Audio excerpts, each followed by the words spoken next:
നമസ്കാരം.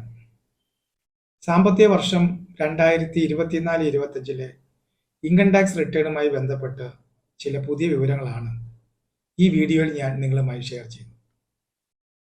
ആദ്യമായി ഈ വർഷത്തെ ITR ഫയൽ ചെയ്യേണ്ട ഡ്യൂ ഡേറ്റിനെ കുറിച്ച് പറയാം. ഇൻകം ടാക്സ് നിയമത്തിലെ അല്ലെങ്കിൽ മറ്റേതെങ്കിലും നിയമപ്രകാരം കമ്പനീസ് ആക്ടോ LLP ആക്ടോ ഇങ്ങനെ ബുക്സ് ഓഫ് അക്കൗണ്ട്സ് ഓഡിറ്റ് ചെയ്യേണ്ടാത്ത അസസി ആണെങ്കിൽ ഇവരുടെ ഡ്യൂ ഡേറ്റ് എന്ന് പറയുന്നത് ജൂലൈ 31 നിന്നും സെപ്റ്റംബർ മാസം 15 എക്സ്റ്റെൻഡ് ചെയ്തിട്ടുണ്ട്. ഓഡിറ്റ് ബാധകമായിട്ടുള്ള അസസികൾക്ക് നിലവിലെ ഡ്യൂ ഡേറ്റ് ഒക്ടോബർ 31 തന്നെയാണ്. ഇനി ഒരു അസസിക്ക് അവരുടെ വിദേശത്തുള്ള ഒരു അസോസിയേറ്റ് കമ്പനിയുമായി സെക്ഷൻ 92E പ്രകാരം ഇന്റർനാഷണൽ ട്രാൻസാക്ഷൻസ് കഴിഞ്ഞ സാമ്പത്തിക വർഷം നടത്തിയിട്ടുണ്ടെങ്കിൽ ഇവരുടെ ഡ്യൂ ഡേറ്റ് എന്ന് പറയുന്നത് November 30. Income tax audit report, അതായത് സെക്ഷൻ 44AB പ്രകാരം form number 3CA, CB, 3CD report അല്ലെങ്കിൽ മറ്റേതെങ്കിലും സെക്ഷൻ പ്രകാരം ഫയൽ ചെയ്യേണ്ട tax audit report ITR due ഡേറ്റിന്റെ ഒരു മാസം മുൻപ് തന്നെ ഫയൽ ചെയ്യണം.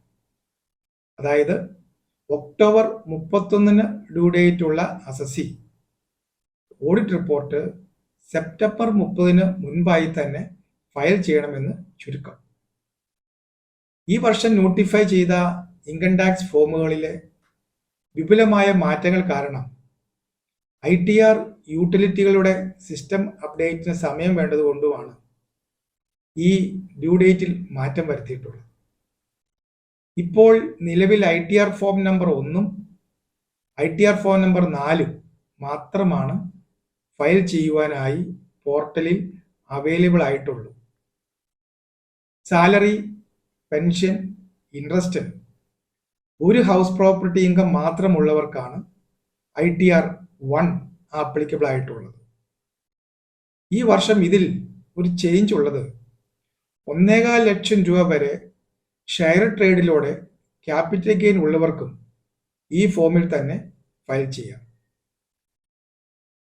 മുൻപ് പറഞ്ഞതിൽ കൂടുതൽ, അതായത് 1.25 ലക്ഷം രൂപയിൽ കൂടുതൽ ക്യാപിറ്റൽ ഗെയിൻ ഉള്ള കൂട്ടർക്കും മറ്റു ക്യാപിറ്റൽ ഗെയിൻ ഉള്ള വ്യക്തികൾക്കും മറ്റ് ബിസിനസ് ഇൻകം ഉള്ളവർക്കും ഏതെങ്കിലും കമ്പനിയിലെ ഡയറക്ടർമാർ, നോൺ റെസിഡൻസ് എന്നിവർക്കെല്ലാം ITR 2 അല്ലെങ്കിൽ ITR 3 ആണ് ഫയൽ ചെയ്യേണ്ടത്. നിലവിൽ ഈ ഫോമുകൾ പോർട്ടലിൽ അപ്ഡേറ്റ് ആയിട്ടില്ല താനും.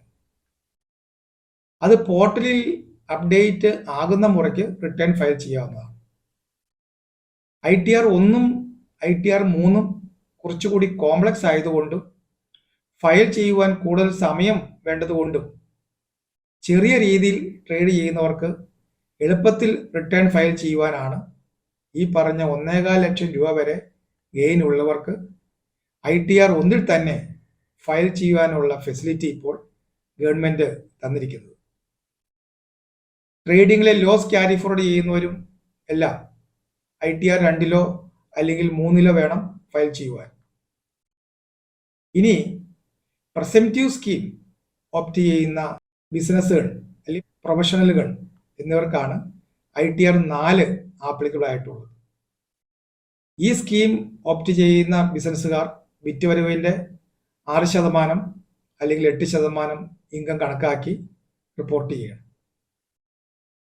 പ്രൊഫഷണൽ ആണെങ്കിൽ വരുമാനത്തിൻ്റെ 50% ഇൻകമായിട്ട് കണക്കാക്കി വേണം ടാക്സ് കാൽക്കുലേറ്റ് ചെയ്യുവാൻ. റെഗുലർ സ്കീമിൽ ബിസിനസ് ചെയ്യുന്ന പാർട്ണർഷിപ്പ് ഫേം, പിന്നെ LLP, കമ്പനി, ട്രസ്റ്റ് എന്നിവർ ഫയൽ ചെയ്യേണ്ട ITR 5, 6, 7 എന്നീ ഫോമുകൾ നിലവിൽ പോർട്ടലിൽ അപ്ഡേറ്റ് ആയിട്ടില്ല. മറ്റൊരു മാറ്റം ഇൻഡിവിജ്വൽ അസസിക്ക് വന്നിട്ടുള്ളത് ഇനിമേൽ ആധാർ നമ്പർ നിർബന്ധമായി ITRൽ മെൻഷൻ ചെയ്യണം എന്നുള്ളതാണ്. ഇതുവരെ ആധാർ എൻറോൾമെന്റ് നമ്പർ നൽകിയാലും മതിയായിരുന്നു. പക്ഷേ ഈ വർഷം മുതൽ ആധാർ നമ്പർ നിർബന്ധമായി വേണം. ഇതുപോലെ തന്നെ ഇൻഡിവിജ്വൽ അസസിക്ക് 50 ലക്ഷത്തിന് മുകളിൽ ഇൻകം ഉണ്ടെങ്കിൽ അവരുടെ അസറ്റും ലയബിലിറ്റീസും ITR-ൽ കൊടുക്കണമായിരുന്നു. ഇനി മുതൽ അത് 50 ലക്ഷം എന്നുള്ളത് 1 കോടിയിൽ അധികം ഇൻകം ഉള്ളവർ മാത്രം ഈ ഡീറ്റെയിൽസ് ഫർണിഷ് ചെയ്താൽ മതിയാവും. ഇതാണ് ഇൻകം ടാക്സ് റിട്ടേൺ ഫയലിംഗുമായി ബന്ധപ്പെട്ട പ്രധാന മാറ്റങ്ങളും അതിൻ്റെ ഡ്യൂ ഡേറ്റ്സ്. Thank you.